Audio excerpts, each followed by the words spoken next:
அபிஷேகம் என்றால் சமர்ப்பித்த சுவாமி. இந்த சுவாமிக்காக இந்த கும்பாபிஷேகம் செய்யப்படுகிறதோ நிறைவாக, அந்த கும்பம் என்பது நிறைகள் என்று பொருள். அப்ப நிறைவாக அந்த தீர்த்தத்தை நாம் சுவாமிக்கு பிரயோகம் செய்யக்கூடியதுதான் கும்பாபிஷேகம். குடமுழக்கு விழா 12 வருடத்திற்கு ஒரு முறை செய்யப்படக்கூடியது.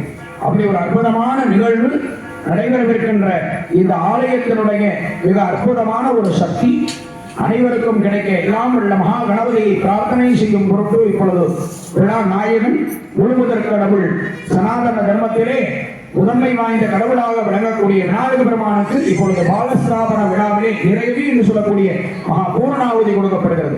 ஆச்சாரியாம் கேட்ட பூர்ணமாதாரே ஓம் பூர்ணாவது உத்தமாஞ்சோதே பூர்ணாவதி சர்வமேவாப்னோதே பூர்ணாவதி அஸ்யாமேவ பதினெட்டதே சாங்காடநாதராடலெண்டது பெருமாளே அலங்கார பூஜிதாக சமஸ்த பரிவார தேவதா சகிதாக மகா கணபதியே நமோ நமஸ்வாஹா.